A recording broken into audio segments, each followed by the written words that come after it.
नमस्कार बच्चों, आपके अपने YouTube चैनल पर स्वागत है। और तैयारी चल रही है क्लास 10th की यूपी बोर्ड एग्ज़ाम के लिए।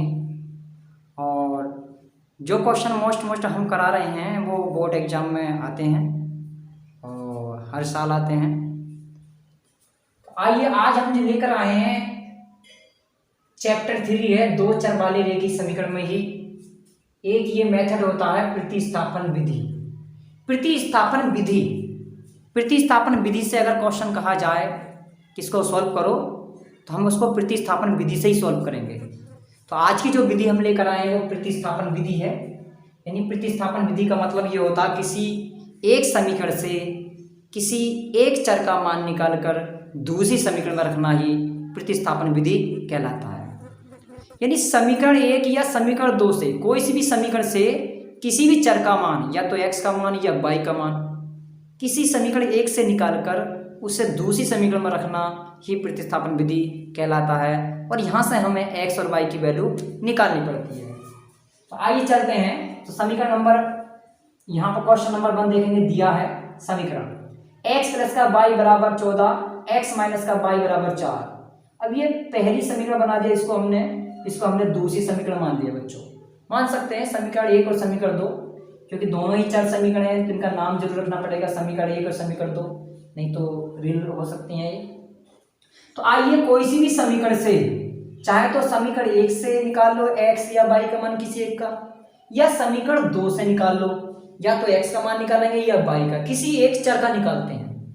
और जिस समीकरण से निकालेंगे उसमें हमें मान नहीं रखना होता है, दूसरी समीकरण में रखना पड़ता है। अगर दूसरी से निकालेंगे हम x का या y का मान तो उसे हम पहली में रखेंगे।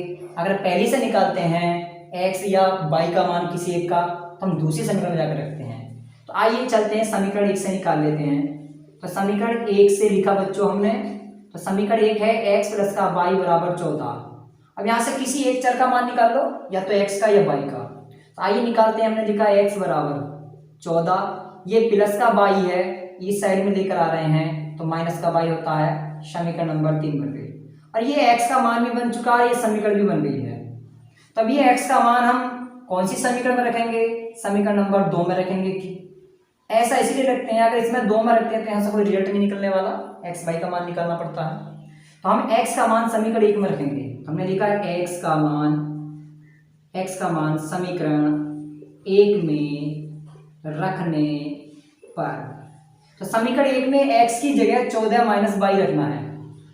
सॉरी दोस्तों, 2 में रखना है। समीकरण 2 में रखने पर, तो समीकरण 2 में x का मान 14 माइनस y रखना है। तो आइए रखते हैं यहाँ पर x की जगह 14 माइनस का y, और ये माइनस का y बराबर लिखा 4। अब यहाँ से लिखा 14 माइनस का 1y, माइनस का 1y कितने हो जाएंगे? माइनस के 2y हो जाएंगे, क्योंकि समान चिन्ह होते हैं तो जुड़ता सवाल, तो बराबर हो जाएगा 4। माइनस का 2y बराबर लिखा 4, ये प्लस का 14 है, उसको उधर लेके जाते हैं तो माइनस का बन जाता है।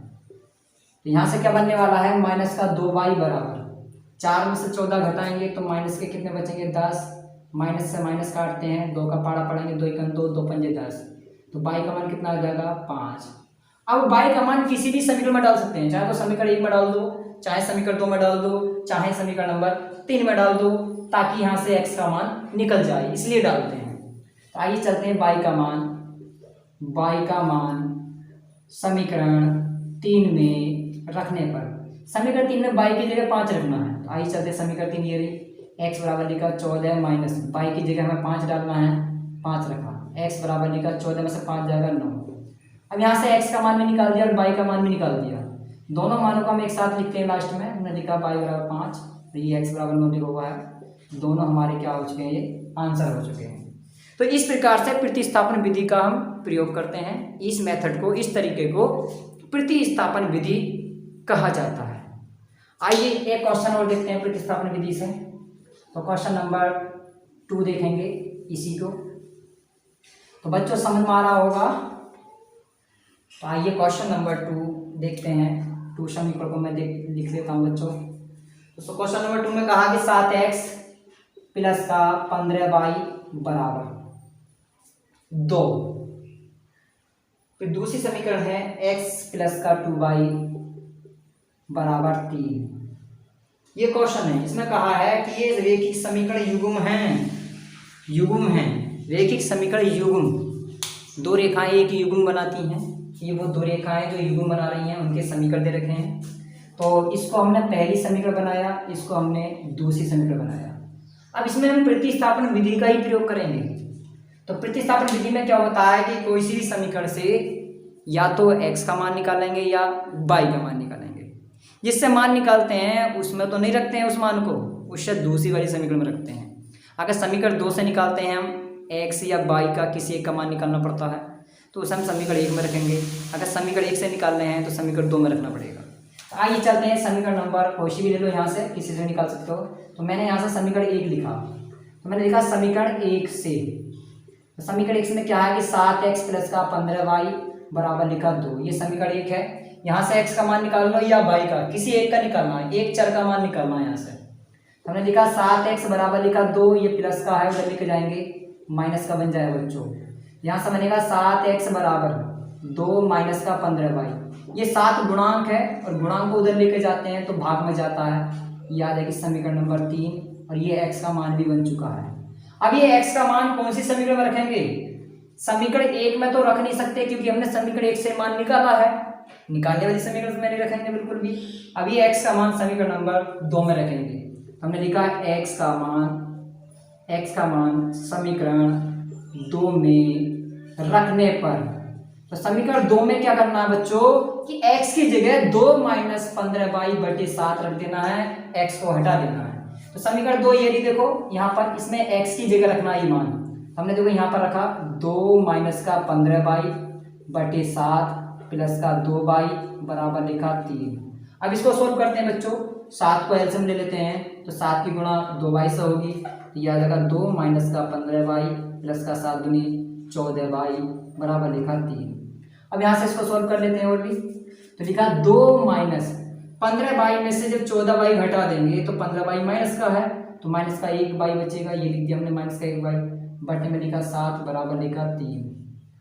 इसके नीचे बंद करेंगे, तिरछी गुणा करते हैं यहाँ से, इसकी गुणा इधर जाएगी तो 2 माइनस का y बराबर 7 या 21, 7 या 21, इसको बोलते हैं कैंची वाली गुणा, क्रॉस गुणा। यहाँ से y का मान निकालना, y बराबर लिखा 21, ये प्लस का है उधर लेके जाएंगे तो माइनस का जाएगा, तो माइनस का y बराबर कितना बचेगा 19 बचेगा, वो भी माइनस से इधर हो जाएगा तो y बराबर हो जाएगा माइनस का 19। हमने y का मान निकाल दिया है, तो y का मान निकाल दिया है,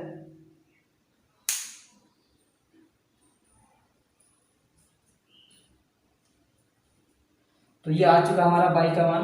अब ये y का मान किसी भी समीकरण में डाल सकते हैं, तुमने लिखा y का मान समीकरण 3 में रखने पर, समीकरण 3 में रखने पर, समीकरण 3 में y की जगह -19 रखना है।